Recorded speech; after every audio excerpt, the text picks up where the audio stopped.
Direction Marseille, où vous allez retrouver là-bas Margot Manière. Alors Jean-Luc Mélenchon l'a emporté, c'est la 4e circonscription des Bouches-du-Rhône. Margot, est-ce que c'est un score confortable? Bonjour. Bonjour William, score confortable. Jean-Luc Mélenchon sera bien cette fois à l'Assemblée nationale après son échec à Hénin-Beaumont en 2012.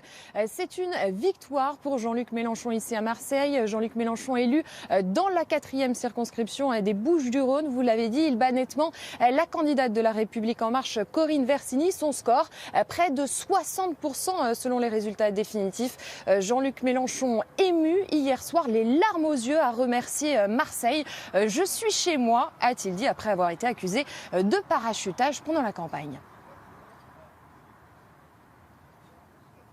Très bien. Margot, est-ce que au plan national, cette fois-ci, Jean-Luc Mélenchon est satisfait des résultats de ses camarades ? Oui, satisfaction, car la France insoumise aura bien un groupe parlementaire à l'Assemblée nationale.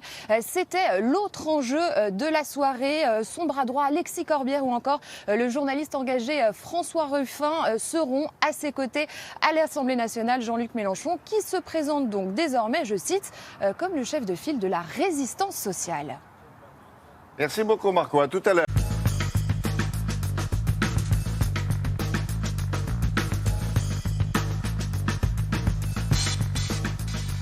Alors, est-ce qu'il faut remonter très très loin pour voir une majorité aussi forte, ou même plus forte d'ailleurs? Alors la plus forte, oui, il faut remonter assez loin, il faut remonter à un peu plus de 200 ans. La majorité qui vient d'être élue, c'est 60% de députés En Marche ou apparentés. Mais dans le passé, il y a eu encore plus fort, en général après un événement historique. On parle en général, dans ce cas-là, de chambre introuvable, expression que je vais vous expliquer et qui remonte à 1815. Alors regardez, 1815... c'est après Waterloo, Napoléon a perdu, il va mourir en exil à Sainte-Hélène. Et à Paris, c'est le roi Louis XVIII qui monte sur le trône, le frère de Louis XVI. Aux élections à l'époque, il n'y a que les riches qui votent, les très riches, même c'est le suffrage censitaire. Du coup, la Chambre des députés va être extrêmement royaliste. 350 des 400 députés, soit 87% de députés sont ultra-conservateurs. On parle de chambre introuvable parce que le roi lui-même va dire « je n'aurais même pas rêvé trouver une chambre pareille, aussi royaliste ». D'ailleurs, elle va même gêner le roi Louis XVIII, cette chambre, parce qu'elle est encore plus royaliste que le roi. Il va la dissoudre l'année suivante parce qu'il n'arrive même pas à faire quelques réformes un peu libérales qu'il essaye de faire, parce que l'Assemblée est encore plus conservatrice que lui. 87% donc de majorité, c'est du jamais vu. Deuxième grand événement historique, cette fois, c'est pas Waterloo, c'est la guerre de 14. Juste après, en 1919, il y a un grand élan nationaliste dans l'élan de la victoire de 1918. En plus, on a peur de la révolution russe qui est en train de se produire. Donc, regardez là aussi, majorité très conservatrice. On va l'appeler la chambre bleu horizon pour deux raisons. D'abord, le bleu, c'est la couleur de la droite, mais c'est aussi l'uniforme bleu horizon des poilus. Il y a plus de 400 députés de droite et centre-droit contre 180 seulement à la gauche. Ça fait 70% de députés de droite. Et c'est la même chose juste après mai 68. Parce qu'on a tendance à oublier que... On fait un sacré bond, là. Voilà, oui, vous allez voir, je prends vraiment là les grandes bascules à droite. Mai 68, on pense évidemment aux émeutes du quartier latin, mais ce qu'il y a aussi, c'est que le général de Gaulle va dissoudre l'Assemblée pour dire on va voir si les Français sont pour les émeutiers ou pour moi. Et il a raison de faire ce pari, il va le gagner, puisque les Français ont eu peur de mai 68 et ils vont envoyer 80% de députés gaullistes à l'Assemblée nationale en juin 68. Enfin, l'autre vague bleue, c'est en 93. L'événement historique, là, c'est qu'on est à la fin du très long mandat de François Mitterrand. En plus, il y a des affaires qui entachent la gauche est en fin de mandat. Et donc, la droite d'Édouard Balladur, emmenée par Édouard Balladur pour Matignon, va remporter là aussi une victoire écrasante. 400, même plus de 450 députés de droite contre une petite centaine à la gauche en 93. Ça fait une majorité de 80%. Alors là, c'était les bascules à droite. Je termine par les très fortes majorités de gauche. Il y a en fait trois époques principales où c'est arrivé. D'abord 1936, bien sûr, après la crise économique des années 30, le gouvernement Blum est porté au pouvoir. Plus de 380 députés de gauche sur 610, ça fait une majorité de 63% de députés de gauche. C'est surtout la première fois que les communistes et socialistes arrivent au pouvoir à l'époque. Donc c'est un basculement très important dans le monde politique de 1936. Ensuite, il y a juste après la guerre, parce que sous Vichy, la droite conservatrice s'est discréditée. Donc il y a une forte majorité de gauche en 1946. En 1946, si on additionne le centre-gauche et la gauche, ça fait plus de 520 députés, ça fait 83% de majorité en 1946. Le PC à lui seul a 180 députés à l'époque. Enfin, bien sûr, image dont tout le monde se rappelle, 1981, la rose au poing, François Mitterrand arrive au Panthéon parce qu'il a 285 députés socialistes plus 44 communistes. Ça fait 67% des députés à gauche en 1981 contre seulement 150 à droite. Voilà pour la plus grande bascule à gauche. Ah oui, pas mal ça. Merci beaucoup. On prend la direction du siège de La République En Marche. Nous attend Marine de Mazure. Alors, le parti du président de la République a obtenu, vous l'avez compris, une majorité nette. Mais alors, c'est, Marine, un peu moins écrasant qu'on l'avait dit après les résultats du premier tour. C'est bien ça? Effectivement, la barre symbolique des 400 députés que laissait entrevoir le premier tour et les sondages n'est pas franchie. On est en deçà du record historique de 1993, mais cela reste tout de même l'une des majorités parlementaires les plus larges de la Ve République. 350 sièges avec l'allié MoDem et même sans lui, la République En Marche a la majorité absolue, de quoi donner les coups des franches à l'exécutif pour mener ces réformes. Alors il y a des victoires symboliques comme celle de Bruno Bonnell dans le Rhône, tombeur de l'ancienne ministre socialiste Najat Vallaud-Belkacem, ou encore Gilles Legendre à Paris face à Nathalie Kosciusko-Morizet. Pour tous ces députés, pour la plupart novices, eh bien maintenant les choses sérieuses commencent. Dites-moi, quel est le programme maintenant pour les petits nouveaux? Eh bien justement, la République En Marche leur a demandé de ne pas se précipiter au Palais Bourbon et de rester dans leur circonscription au moins aujourd'hui. Le gros des troupes devrait prendre ses marques à partir de mercredi et puis tous seront sur le pont ce week-end parce qu'il y a un grand séminaire, le premier séminaire de travail du groupe. Au programme de ce séminaire, eh bien des consignes, des conseils pratiques, mais surtout un règlement intérieur. Et puis c'est également lors de ce séminaire que devrait être officiellement désigné leur chef de file à l'Assemblée, un homme ou une femme capable de rassembler et aussi de gérer cette majorité très large. Alors, prochain coup, quand on se verra tout à l'heure, vous direz si c'est plutôt un homme ou plutôt une femme qui est pour l'instant en tête de liste. Voilà. Alors, il y a plusieurs oppositions, vous en avez compté 3.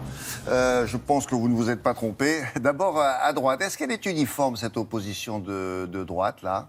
Comme ça, facialement, oui. Elle se présente finalement comme la principale opposition. Elle n'a pas disparu, mais il y a quand même 2 fois moins députés, les Républicains et UDI, que dans l'Assemblée sortante. Après, quand on regarde dans le détail, c'est moins uniforme qu'on pourrait le penser, parce qu'il pourrait y avoir une scission d'entrée dans ce groupe. Parce qu'en gros, si on veut faire simple, il y a ceux qui sont tentés de voter la confiance à Édouard Philippe, le Premier ministre, homme de droite. C'est ceux-là qu'on appelle les Macron-compatibles? Les Macron-compatibles, les constructifs, enfin en gros c'est Thierry Solaire, tous les amis d'Édouard Philippe. Et puis il y a ceux qui sont tentés par une opposition pure et dure, une opposition habituelle. Christian Jacob en tête, qui devrait présider D'accord. Et quand groupe. on parle de scission, vu d'ici, on se dit, ça veut dire quoi? Ça va être un seul et même parti, les Républicains, avec 2 tendances, ou alors c'est carrément chacun va faire bande à part? C'est la grande question, William. Justement, il pourrait bien faire bande à part, parce qu'il y a déjà la question du groupe, tout de suite, qui va se poser là, dans les jours qui viennent, les 3 jours qui viennent, parce qu'il va falloir qu'ils se décident, s'ils décident de vivre ensemble ou s'ils décident de divorcer tout de suite.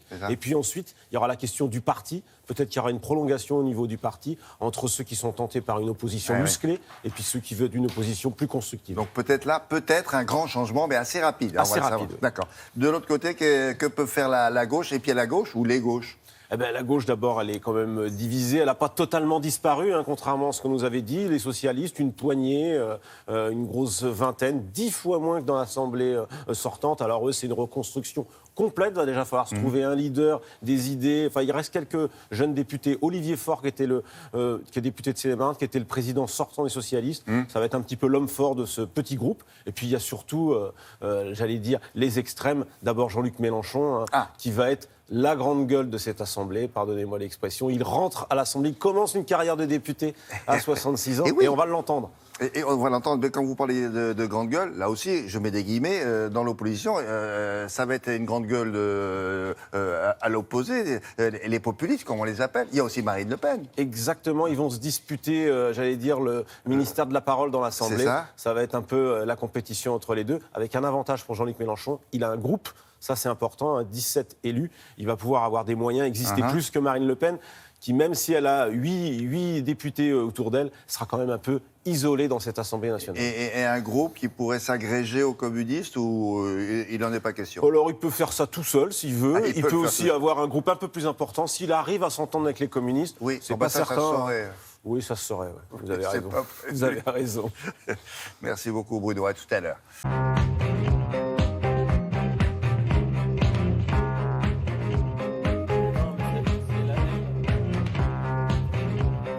Ou une petite bombe comme ça. Chut. Ah, les petites bombes, c'est bien aussi.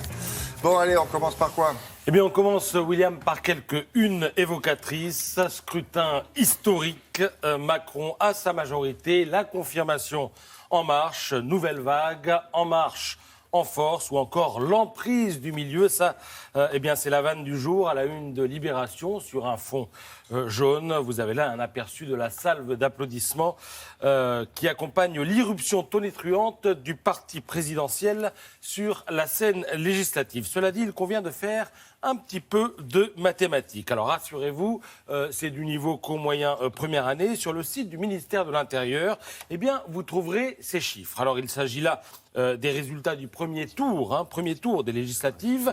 47 579 988, ça c'est le nombre d'inscrits. 22 654 164, ça c'est le nombre de bulletins exprimés.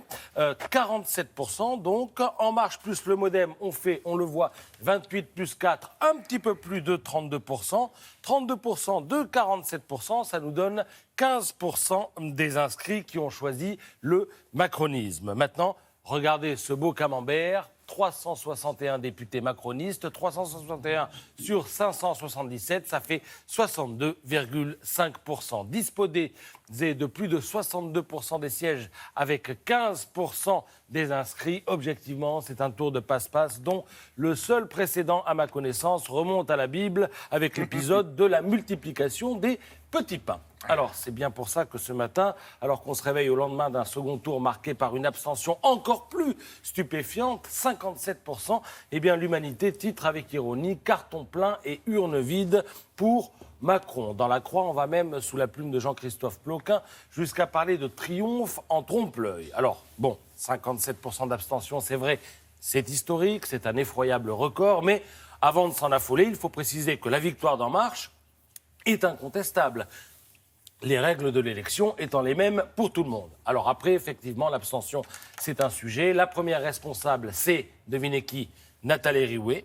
Parce que s'il est admis qu'elle fait la pluie et le beau temps sur cette chaîne, eh bien le soleil qu'elle nous avait annoncé a sans doute incité pas mal d'électeurs potentiels à aller à la pêche, à la plage, en week-end, bref, où vous voulez, sauf dans l'isoloir. Plus sérieusement, il est ici question de divorce entre l'électeur et le politique. Il est là question d'aboutissement d'un processus électoral de près d'un an, primaire comprise, qui a un peu saoulé les gens à force. Et dans Libération, eh bien, Jonathan Boucher-Petersen explique à juste titre que d'ordinaire, le suspense est un important moteur de la participation. Mais voilà, cette fois, Macron avait tué le match dès le premier tour en qualifiant la quasi-totalité de ses candidats, d'où la défection des électeurs. Alors pour remédier à l'abstention, eh bien, il n'y a pas 36 000 solutions, il y en a une, changer la politique, mais ça risque de prendre un peu de temps.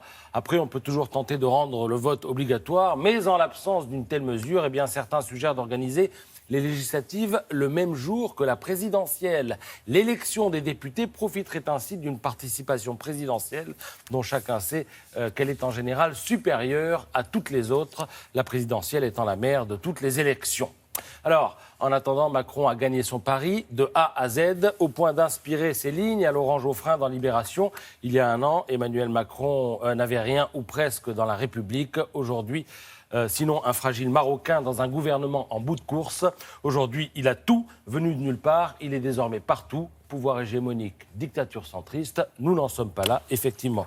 Nous n'en sommes pas là et on en est au stade de la découverte et des attentes qui sont immenses, selon Cécile Cornudet, qui écrit ce matin qu'une autre histoire va s'écrire. Ce système fonctionnera-t-il mieux que l'ancien? Saura-t-il réconcilier les deux France, se demande-t-elle. La vieille question trouvera peut-être enfin sa réponse. Peut-on faire de la politique autrement? En cette période de bac et d'épreuves philo, vous avez 5 ans, j'allais dire, pour répondre. Merci. Alors, juste un mot avec Laura Duhem pour savoir comment Internet rend compte de ce deuxième tour des élections législatives. Alors, vous vous souvenez du premier tour? À la même heure, on parlait de ça. Est-ce que cette fois-ci, ils sont très intéressés par ce deuxième tour ou, comme pour le premier, une attention distante, on va dire. Exactement, William. C'est une intention distante. Je pense que c'est bien résumé ce qui s'est passé sur les réseaux sociaux hier soir. Après, il y a évidemment des tweets qui se démarquent. Et sur le site de france-tv-info.fr, notre site, il y a des gifs animés plutôt amusants et surtout très représentatifs, où on voit comment 75% de l'Assemblée a été renouvelée. Le visage qu'on a beaucoup vu sur les réseaux sociaux, c'est celle de la Benjamine de l'Assemblée. Ah oui. Voilà, qui incarne cette nouvelle vague.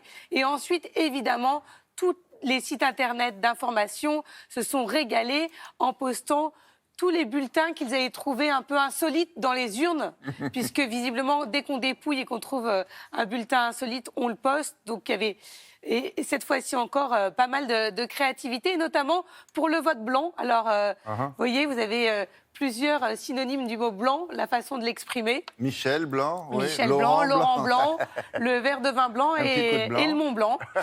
Donc, il y a même un bulletin avec Pamela Anderson qui a été... Qu'est-ce qu'elle fait là? Ah oui, écolo un peu, Pamela. Voilà. Oui, d'accord. Donc, si vous voulez tout retrouver, c'est sur notre site france-tv.info. Et si vous voulez le résumer avec beaucoup d'humour, vous allez sur BuzzFeed qui dit « Enfin, c'est fini ». Ah oui, il n'est pas le seul à dire ça, apparemment. Merci beaucoup, à tout à l'heure. On retrouve Jean-Baptiste Marteau maintenant, direction Hénin-Beaumont. Fief confirmé. Maintenant, quand on disait fief de Marine Le Pen, c'est vrai, mais en fait, elle n'était pas élue. Et là, oui. Alors, est-ce que le parti fait mieux que ce qui était attendu là-bas? Jean-Baptiste, bonjour. Bonjour William, c'est vrai que si vous prenez l'échelle qu'on donnait dimanche dernier après le premier tour, les sondages disaient entre 1 et 8 sièges pour le Front National, c'est donc la fourchette haute avec 8 députés ce matin. C'est donc une satisfaction pour Marine Le Pen, d'abord à titre personnel, surtout le fait qu'elle ne va pas être toute seule sur les bancs de l'Assemblée nationale. Bon, maintenant ça reste quand même l'objectif vraiment minimum. On avait dit au moins de faire un groupe parlementaire il y a quelques semaines, c'est-à-dire 15 députés, ça s'est terminé. Et souvenez-vous, juste après la présidentielle, on disait que le Front National pouvait faire jusqu'à 50 députés. On en est évidemment très loin. Malgré tout, Marine Le Pen, elle ne sera pas seule. Elle va pouvoir se faire entendre. Et elle sera surtout avec des députés proches comme Bruno Bilde, ici, le maire adjoint d'Hénin-Beaumont, qui est également élu député. Mais pour le Front National, Jean-Baptiste, on peut dire que le plus dur commence aujourd'hui avec des règlements de compte dont nous avons parlé déjà la semaine dernière. Ça s'annonce un peu tendu, non ? Oui, vous savez, William, le parti reste encore traumatisé par ce débat raté d'entre-deux tours de Marine Le Pen face à Emmanuel Macron, par le score décevant du second tour de la présidentielle. Donc, dès demain, il y a un bureau politique qui est prévu à 10h au siège du parti, qu'on annonce un peu tendu. Gilbert Collard, hier, disait par exemple, le FN a pris un coup sur la tête et il faut nous remettre en question. On a vu que Florian Philippot avait lancé son association il y a quelques semaines, les Patriotes, là aussi pour demander vraiment de tout remettre à plat au sein du Front National. Bon, on verra si ce sera si tendu que ça, parce que Marine Le Pen, elle arrive quand même en force avec des députés qui sont proches d'elle. Et à côté de ça, ceux qui étaient proches de Marion Maréchal Le Pen, ils n'ont pas beaucoup d'élus. Ceux qui étaient proches de Florian Philippot, ils n'ont aucun élu. Marine Le Pen reste quand même la patronne du Front National, même si évidemment le parti risque un peu d'être secoué dans les semaines, dans les jours qui viennent. Merci beaucoup, Jean-Baptiste. À tout à l'heure.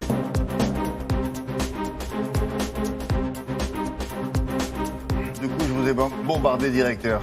C'est rédacteur en chef politique, c'est vrai.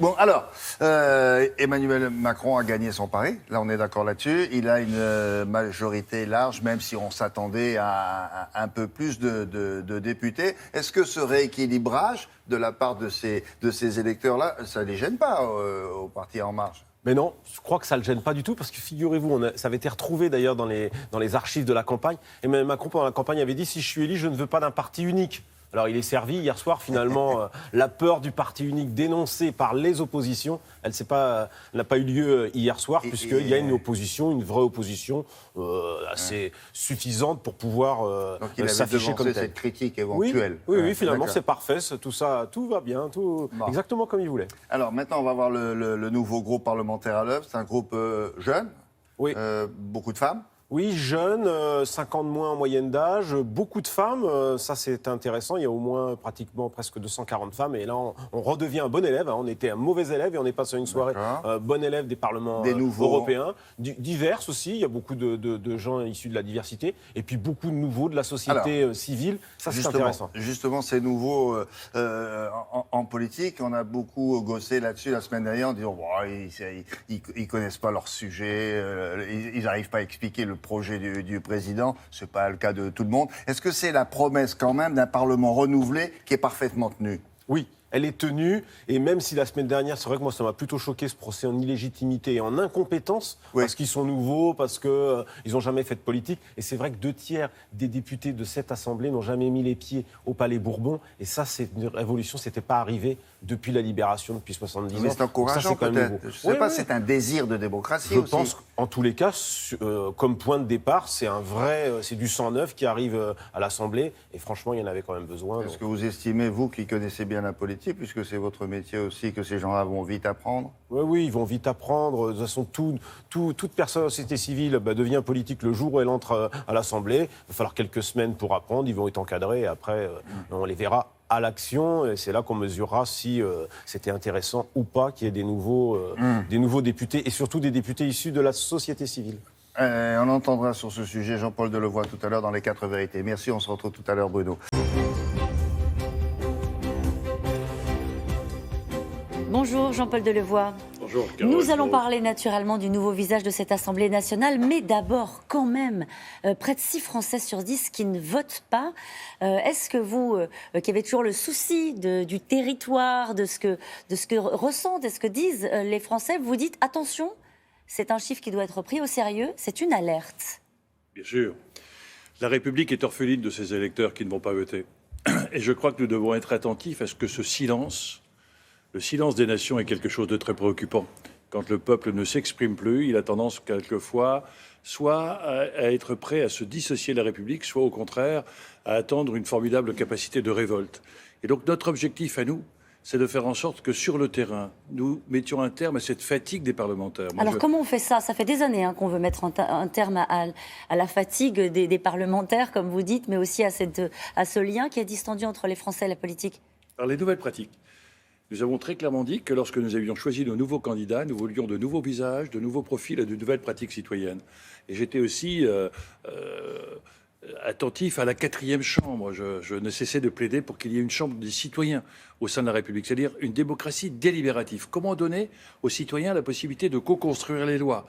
Nous avons toute une série d'expériences qui sont de cette nature sur le territoire. Comment faire en sorte que l'évaluation soit partagée avec les citoyens? Comment faire en sorte que, puisqu'ils ne s'intéressent pas à la politique s'intéresse à eux, on soit capable de les associer, de les écouter.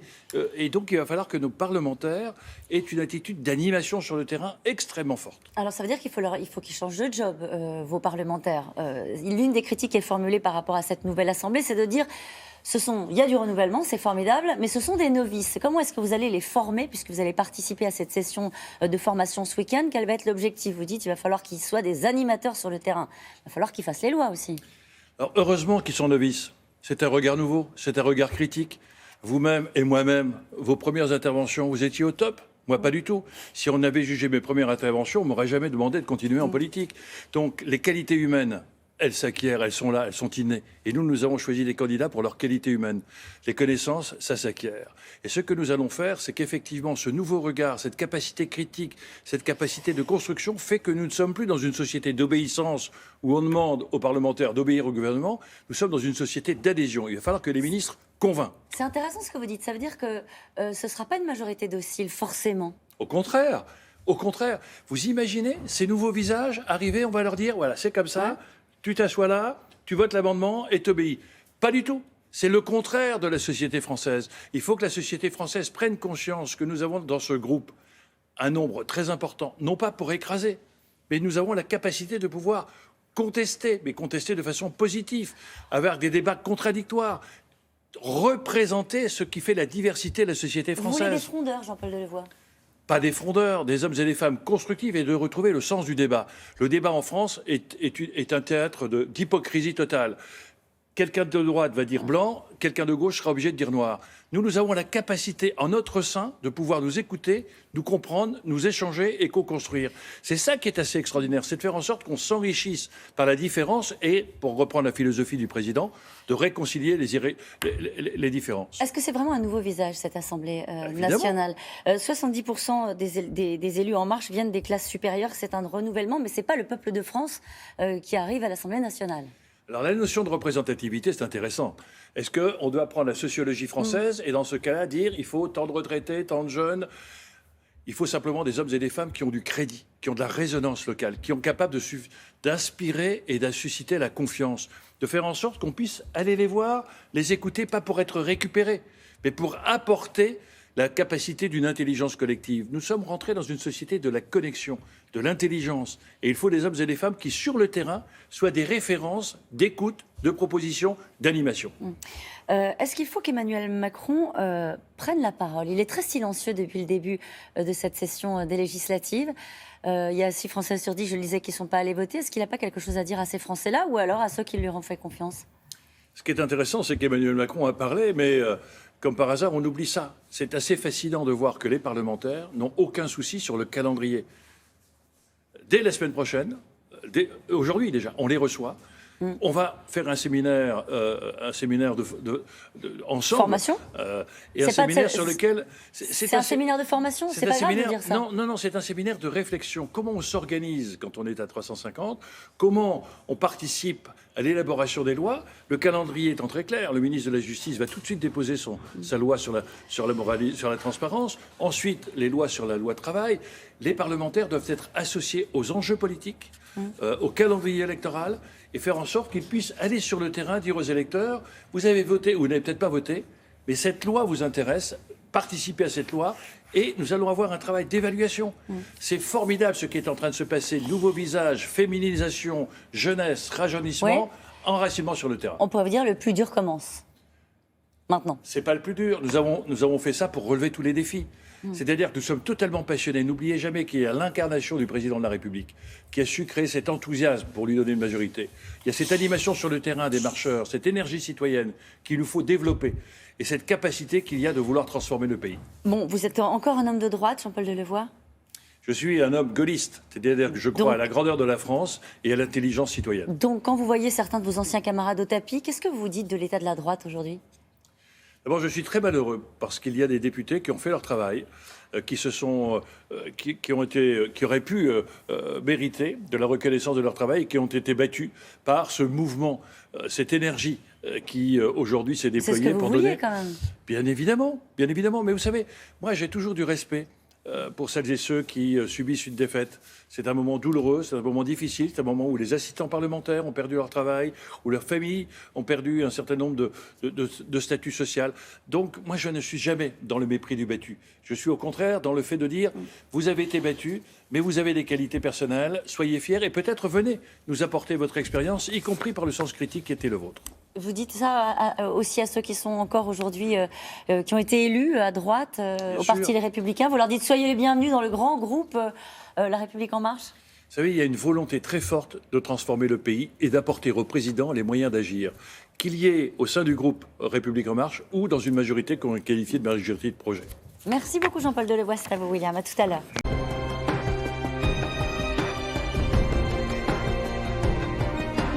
Alors, nous avons parlé avec vous depuis le début des gagnants, des perdants, et maintenant parlons du président. Qu'est-ce qu'il va faire maintenant, Emmanuel Macron ? Le président va d'abord passer des coups de fil à ses députés, ses nouveaux députés, ceux qui vont appliquer son programme à l'Assemblée. Pour les féliciter, il a déjà commencé hier soir, il va continuer toute la journée. C'est prévu comme ça, il va tous les En général, c'est la tradition et il va y souscrire. En revanche, il va avoir un autre rendez-vous important. Dans les prochaines heures, il va recevoir son Premier ministre qui va venir remettre la démission de son gouvernement. Ça aussi, c'est la tradition après des législatives. Et alors, vous inquiétez pas, William, il va refaire un gouvernement qui, grosso modo, va ressembler furieusement à celui qu'il a déjà, mais il va le renforcer. Il va y avoir sans doute quelques nouveaux. C'est pas un remaniement, c'est un complément. C'est pas un remaniement, c'est un complément. Il y a quand même quelques ministres importants qui doivent avoir des secrétaires d'État ou des ministres délégués. Donc, il pourrait y avoir 2, 3, 4 unités supplémentaires. Et notamment des gens venus de la droite, parce qu'Emmanuel Macron, il veut continuer à déstabiliser la droite, sa principale opposition depuis hier soir. Ils sont au courant chez les Républicains qu'on va encore repuiser chez eux ? Oui, ils savent, ils ont même une petite idée de ceux qui pourraient rentrer, les amis du Premier ministre, d'Édouard Philippe, ceux qui ont été réélus hier soir, on a quelques noms, Franck Riester, Laure de la Raudière, des députés confirmés qui pourraient faire leur entrée au gouvernement.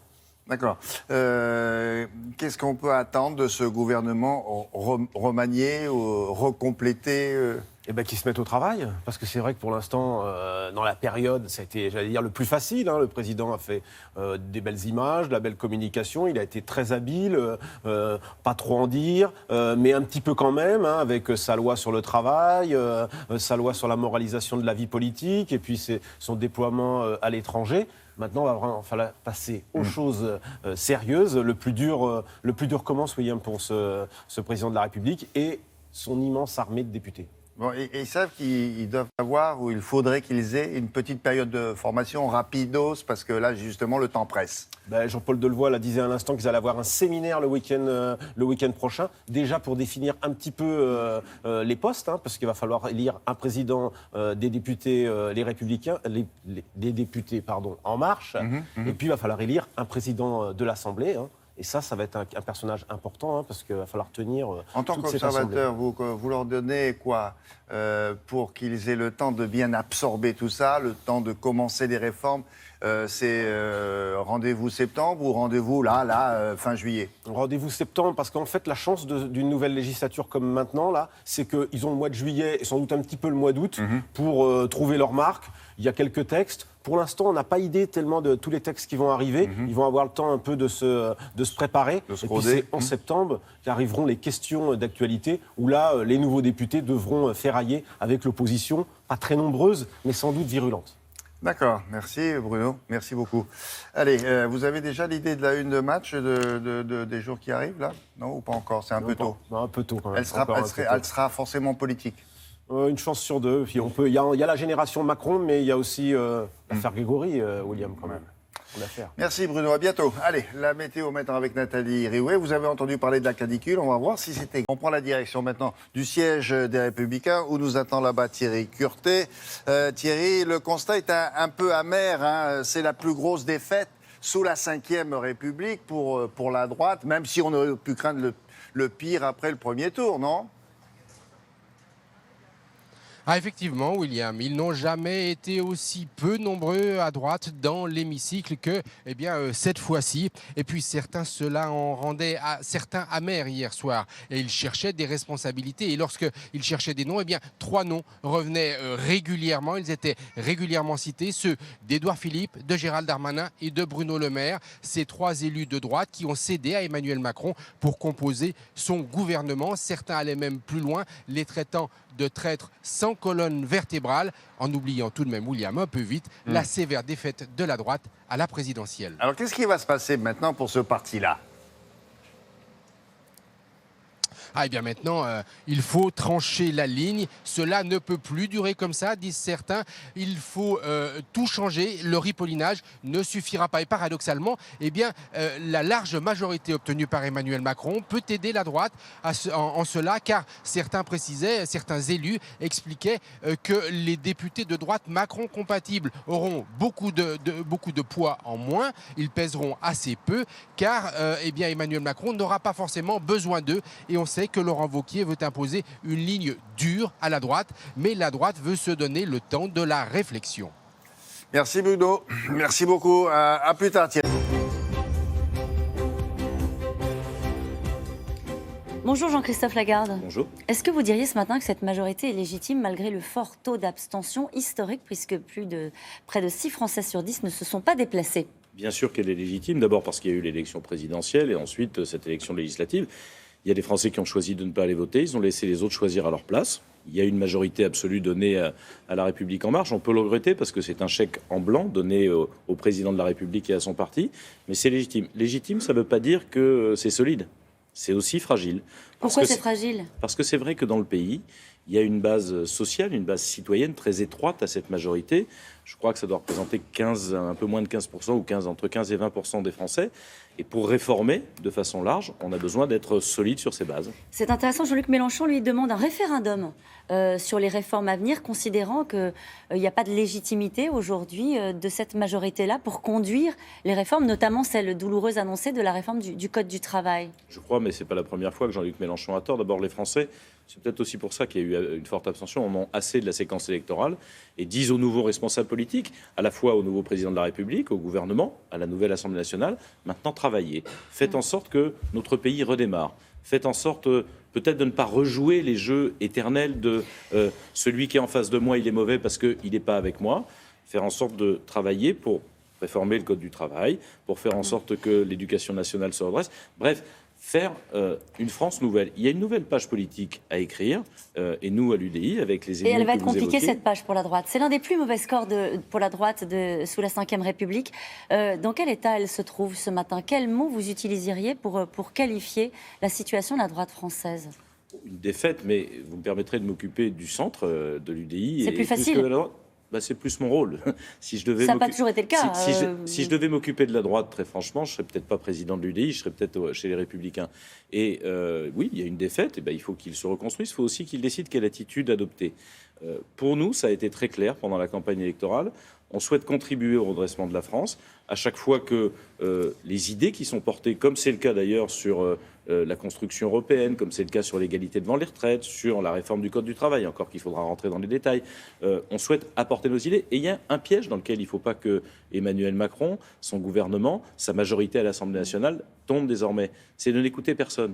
Parce que ce n'est pas parce qu'on a un parti unique qui a le pouvoir absolu qu'on ne doit plus écouter la France. Donc vous êtes devenu un constructif?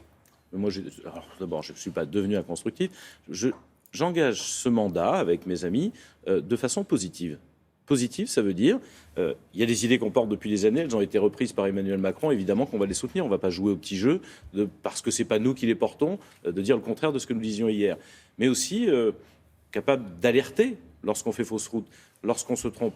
Continuera Vous demandez à dire... à être entendu, en fait, c'est ça. Vous demandez à être écouté, à être entendu par Emmanuel Macron. Pourquoi le ferait-il? Il a la majorité absolue et il a un partenaire centriste qui se retrouve formidablement bien doté, qui est le MoDem. Si les Français nous ont élus, c'est justement pour que nous nous fassions entendre. Et Emmanuel Macron, le soir de son élection à la présidence de la République, c'était au Louvre, disait « Je tiendrai compte de ceux qui n'ont pas voté pour moi au premier tour, mais qui ont voté pour moi au second tour. » C'est à lui que s'adresse la question. Notre attitude à nous, en tout cas ce que je souhaite, c'est faire en sorte que nous ayons un groupe parlementaire le plus large possible, avec tous les représentants, tous les députés du centre, de la droite progressiste, qui souhaitent simplement ne pas jouer le faux nez de la politique, où on critique toujours ce qui est en face, alors même que parfois on le proposait hier. Vous appelez à la constitution d'un groupe plus large autour des 17 députés de l'UDI. Vous pensez sincèrement que du côté des Républicains, on peut avoir la tentation de vous rejoindre? À qui est-ce que vous adressez ce matin? Nous sommes d'ailleurs sans doute un peu plus nombreux que les 17 que vous évoquez. Je dis simplement que j'ai entendu chez les Républicains des débats. J'ai entendu des députés qui disent on va, nous, essayer d'apporter notre pierre, éviter les dérives, les erreurs. Je leur dis, bienvenue, construisons ensemble, dépassons les politiques ou les frontières d'hier pour construire un groupe parlementaire qui sera capable de faire confiance et en même temps d'alerter quand ça ne va pas. Moi, je veux que notre pays s'en sorte. Vous savez, finalement, si l'attitude des Républicains ou d'un certain nombre d'entre eux ou de M. Mélenchon ou de Mme Le Pen, c'est juste d'attendre que dans 5 ans on se soit planté et que la France ne marche pas, qui en paye les frais? Les Français. Et moi, je veux défendre les Français pour que le pays avance, éviter les erreurs, mais pas aller jouer un jeu de rôle. Est-ce que vous voterez la confiance? On va voir d'abord ce que propose le Premier ministre. Sincèrement, vous ne savez pas ce que propose le Premier ministre? Permettrait, vous savez, nous, on est dans un groupe politique, dans une famille politique où on discute ensemble. Je n'ai pas d'a priori. Pourquoi pas? Pourquoi pas en fonction de ce que dira le Premier ministre, en fonction de ce qu'il défendra. Après tout, on ne peut pas faire comme si de rien n'était. Édouard Philippe était chez les Républicains il y a encore 3 mois. Et on va considérer que parce qu'il est aujourd'hui Premier ministre d'Emmanuel Macron, il faut le combattre par nature. Écoutons-le d'abord. Et je ne vois pas la différence avec la démarche des constructifs, c'est normal? Mais c'est normal, parce qu'on a à peu près la même philosophie. C'est d'ailleurs pour ça. Thierry Solaire, par exemple, avec qui j'ai échangé la semaine dernière, fait partie de ceux qui disent... assez justement, je ne suis pas en marche, mais je veux que ça marche. Nous, on veut que ça marche. On ne veut pas être, comment dirais-je, aligné ou aux ordres. On veut être utile. Et ça veut dire que vous les appelez à vous rejoindre? Ça peut être quelque chose qui se fasse autour du groupe UDI, plus largement? Manifestement, le groupe UDI est la colonne vertébrale de cette démarche positive en disant on va garder toute notre indépendance, toute notre liberté, mais on ne va pas mener un combat d'arrière-garde. Est-ce qu'elle vous effraie, cette nouvelle majorité? On entend beaucoup que c'est une majorité de novices, on va le dire comme ça. Est-ce que vous avez des craintes par rapport au fonctionnement de cette nouvelle Assemblée avec un tel renouvellement, même s'il va y avoir un séminaire de formation ce week-end? Oui, je crois que les nouveaux députés apprendront à devenir députés. Ça prend un peu de temps. C'est pas seulement un séminaire de formation qu'il faut, c'est un peu d'expérience. C'est aussi la capacité à écouter les Français. C'est le grand danger qui les menace. Et c'est aussi à cela que nous pouvons être utiles. Parce que quand vous me donnez la majorité absolue à un seul parti, ils peuvent jouer l'entre-soi, ne plus écouter personne, s'enfermer, croire qu'ils ont toujours raison. Moi, j'ai vu en 2007 arriver les petits sarkozystes, en 2012 arriver les petits hollandistes. Ils croyaient qu'ils avaient toujours raison sur tout. Et ils n'écoutaient plus la France. C'est pour ça qu'ils se sont plantés. Je leur dis, à eux qui sont de nouveaux collègues, je dis au président de la République, faites attention à ça, c'est le pire danger qui vous menace. Écoutez, et s'exprimer, est-ce que vous avez une frustration de ne pas entendre Emmanuel Macron dans ce moment électoral où, encore une fois, 6 Français sur 10, je sais que c'est le genre de chiffre, on va l'oublier dans 2 jours, donc c'est pour ça que je le répète, 6 Français sur 10 ne sont pas allés voter. Est-ce que vous avez une attente d'expression de la part du président de la République pour fixer, voilà, peut-être le cap encore plus précisément de la politique qu'il veut conduire avec cette majorité? Je crois que ce n'est pas son rôle, je crois que c'est le rôle du Premier ministre. Emmanuel Macron a dit très justement qu'il ne voulait pas retomber dans la présidentialisation à outrance qu'on a connue sous Sarkozy, sous Hollande. Son boulot, c'est d'être président, c'est de fixer des caps, il l'a déjà fait. Maintenant, au gouvernement de savoir comment il doit se conduire, comment il doit conduire sa majorité, comment il doit se conduire avec les autres groupes, pour simplement essayer d'être le gouvernement de tous les Français. Merci beaucoup Jean-Christophe Lagarde, c'est à vous William.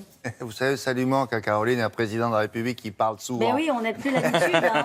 Ça lui manque, elle aimerait bien, voilà, c'est pour ça qu'elle demande. Il va devoir le faire, vous verrez. Avant, il parlait trop, vous savez, William, avant, il parlait trop, donc... Oui, ça fait une compensation. Hein. Si vous pas, parce non, que là... justement, parce que pendant les législatives, surtout le deuxième tour, c'est encore pire que le premier, ça a fait pas tant parler que ça sur les réseaux sociaux. Non, là, je vous parle d'un tweet qui a vraiment fait parler, c'est celui de Jeff Bezos. Alors, pour ceux qui ignorent qui est Jeff Bezos, quand je vais vous dire que c'est le patron d'Amazon, je pense que beaucoup d'entre vous connaissent ce site Internet qui n'a pas une excellente réputation, il faut le dire. Lui, c'est la 2e fortune mondiale. Oui. Bah oui, parce qu'il ne paye pas en plus ses impôts complètement en France. J'ai vu. Ils vendent de tout, ils cassent les prix, les petits commerçants ne sont pas contents.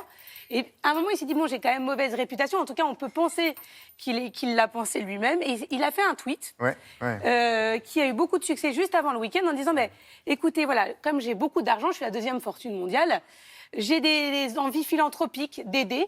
Donc, est-ce que vous pouvez me donner des idées ? Oui.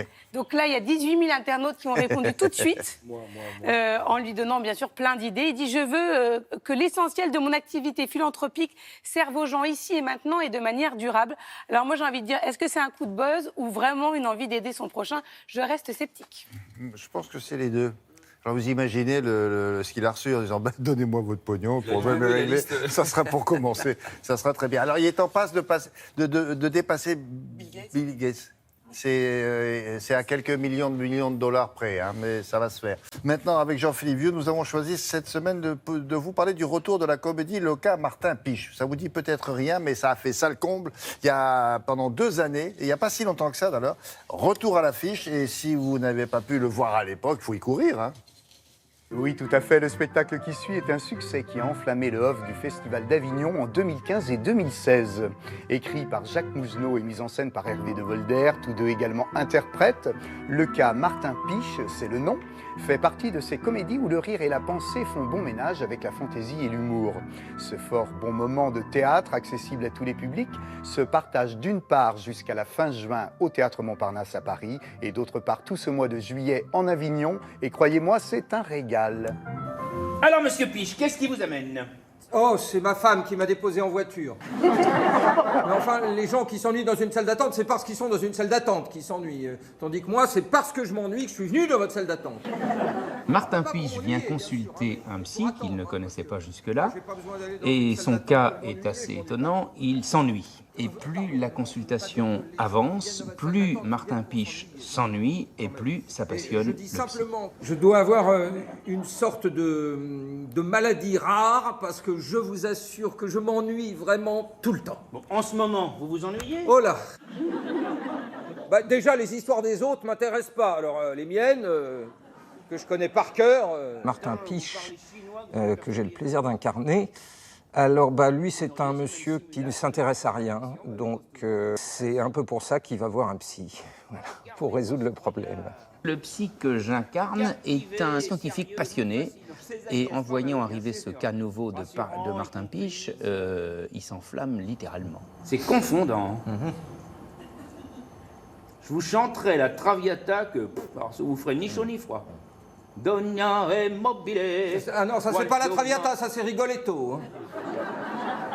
Sur scène, les personnages sont des plus truculents. Avec des mots simples et sensés, basés sur le comique de répétition, le cas Martin Piche devient alors un véritable et brillant terrain de jeu verbal et théâtral. C'était un cri, ça? Bah j'ai pensé aux voisins. Mais pensez pas aux voisins, concentrez-vous! Vous poussez un cri? Mais pas pour pousser un cri, pour tordre la cuillère, nom de Dieu! C'était l'idée de faire une pièce sur le thème de l'ennui où on ne s'ennuie pas une seule seconde, puisque les comédies, c'est plutôt ma marque de fabrique. Donc ça donne là ce personnage jusqu'au boutiste dans sa pathologie. Schizophrène, vous savez. Ah bah oui, tout de même, j'en mets toujours un dans mes scénarios, sinon ils sont refusés.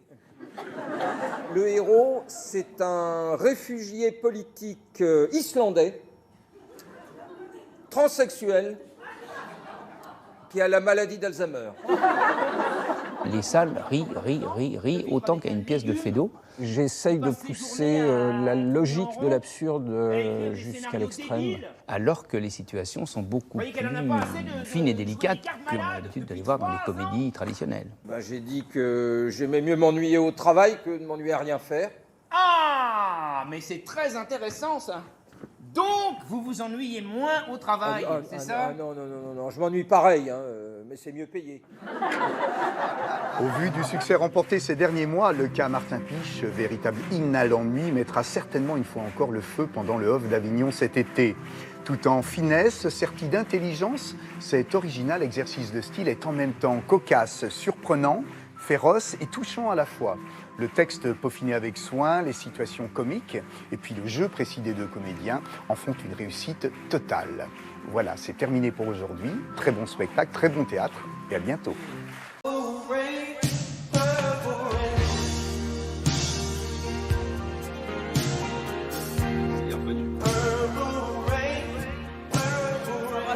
Je propose qu'on écoute les 8 minutes, ce titre dure 8 minutes. Ça dure 8 minutes. Je propose qu'on écoute pendant 8 minutes cette chanson et que je dise rien. Mais c'était exceptionnel, ça, 8 minutes, ça C'était passait pas dans les exceptionnel. radios, ça. Et les arrangements cordes étaient faits par Michel Colombier, un immense compositeur bien français sûr, qui était parti aux français. États-Unis, voilà. Et donc les cordes à la fin, juste. Et il y a des choses, on sait tout sur Purple Rain, il y a des choses de nouveau à dire. À la fin de ma chronique merveilleuse, vous saurez tout. Avant, vous ne savez pas encore tout. Si. Oh là là. Pourquoi j'en parle? Parce qu'il y a une édition. Je vois bien que vous ne savez pas. C'est pour ça que je suis là, vous l'avez très bien fait. Il y a une édition qui s'appelle le Purple Rain Deluxe ou Deluxe Expanded où vous avez, voilà, vous l'avez avec 2 CD, avec des inédits, vous avez 6 inédits, vous avez un DVD avec un concert qui date de 85 puisque l'album date de 83. Donc c'est là, enfin, tous les fans attendent cette réédition avec des titres inédits enregistrés à l'époque par Prince. Parce qu'il faut savoir que Prince, il y a des coffres comme ça à Minneapolis, remplis de titres qui ne sont jamais sortis. Et ce qui est intéressant, alors, ils vont les sortir au fur et à mesure, là. à mon avis, on va en manger un paquet. Mais là c'est quand même l'album mythique, hein, 20 millions d'albums vendus, un Oscar de la meilleure musique, 270 millions de gains avec le film, hein, Purple Rain. Et moi, j'ai décidé d'ouvrir la petite porte, c'est-à-dire vous expliquer comment ce titre a été composé, avec les différentes versions, vous allez voir. Et je laisse la parole à un garçon plutôt bien coiffé. Ah ouais, un genre historien. Avec sa moumoute ou pas? Non, pas cette fois. Nous allons parler de Purple Rain, le film Purple Rain, mais également le disque Purple Rain et le titre Purple Rain qui est contenu dans la bande originale du film. Vous avez compris? Non, bon, c'est pas grave. On est en 1984 et Prince va écrire un monument de la chanson avec Purple Rain.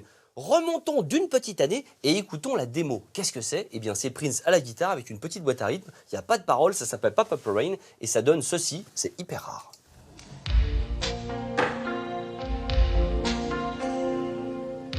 On sent poindre les harmonies qu'on connaît de Purple Rain, mais pour l'instant, c'est pas un tube. Qu'est-ce qu'il fait? Il appelle Stevie Nicks. Mais qui est Stevie Nicks? C'est une chanteuse des années 80 avec une grosse choucroute sur la tête. Donc il appelle Stevie, il fait « Ouais Stevie, j'ai écrit un super morceau qui dure 11 minutes, est-ce que tu veux écrire les paroles ?» Et alors à l'époque, ça s'appelle pas Purple Rain, ça s'appelle « You Gotta Shake This Feeling ». Écoutez bien, c'est méga rare.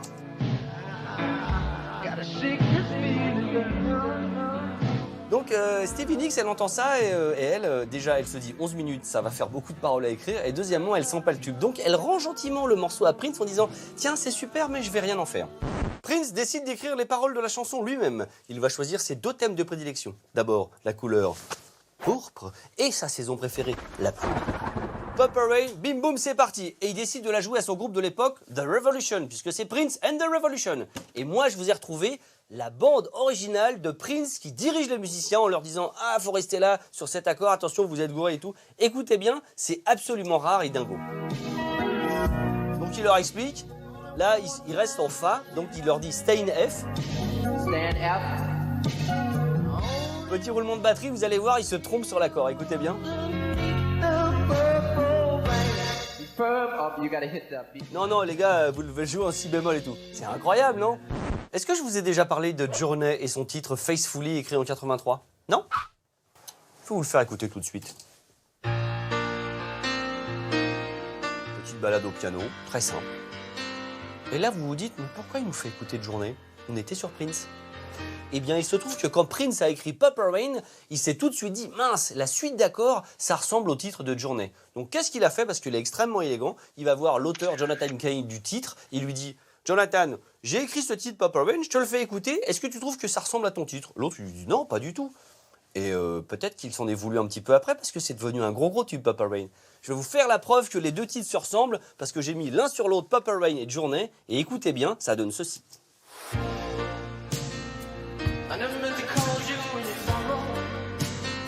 Journey, Purple Rain. Et la chanson de Journée qui commence.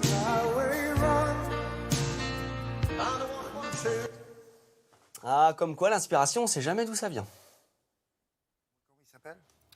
Journée. Journée, vous préférez cette version-là? Ah, moi, oui. C'est pas grave, Pardon. je comptais vous donner le coffret Deluxe Expanded qui sort le 23, je trouve c'est pour que ça qu'on l'a la pas encore. voix de Journey là, Ouais. est plus intéressante. Que Prince? Ouais, Vous mais dites bon. ça parce que Prince est mort, il peut pas se défendre. C'est pas voilà. sympa. C'est Non, mais vraiment... bon. c'est vraiment pas sympa. On s'en fout de mon avis, on a bien raison. Mais non, c'est la 40e édition du festival jazz, de la Défense Jazz Festival. C'est du 19 au 25. Ça n'a rien à voir, ça. Ça n'a rien à voir, mais je voulais vous le dire parce que c'est vachement bien. Mais je place pas mon truc, c'est vachement bien. Du jazz gratuit à la Défense, vous y allez. Voilà, c'est vachement bien. Il y a Yaron Herman, que j'adore, Julien Leroux. Yaron Herman, excellent pianiste, qui fait des très belles reprises. Mais vous Voilà. faites pas, vous y êtes pas, vous, dans les festivals comme ça? Vous dire pour jouer avec mes doigts, tout ça? Non, il est invité backstage. Non, il est possible que le 21 juin, nous jouions avec quelques amis, mais c'est pas encore gagné. Ah, Voilà. je note ça. Voilà. Bah, il faut vraiment vous la tirer. Voilà, Hein. je vais pas faire mon Alors, le intéressant, on n'a 21 pas juin, arrêté. où ça? Je vous dirai. C'est Non, principalement, vous le savez, allez. Non, je ne le sais pas, Je mettrai ça sur les internets. Vous jouez avec qui? Des gens. Non, Combien ils sont? 5. 5 copains. Ah non, mais il faut, arrêtez faut avoir les infos. Mais non, c'est bon. Ah, Il n'y a pas 5. de la pub à passer des trucs. Le 21. Et vous pouvez pas me dire où? Non, dans Paris, pas très loin d'Opéra. Je vous dirai. Dans Paris, pas très loin de Mais l'Opéra. oui, voilà, c'est bien. Je ne vais pas faire ma promotion. déjà ça. Là. Voilà, merci, chef. Je vous en prie, quand on a un talent pareil, autant l'exprimer. Tenez, la preuve, regardez Nathalie Rouet, c'est pareil.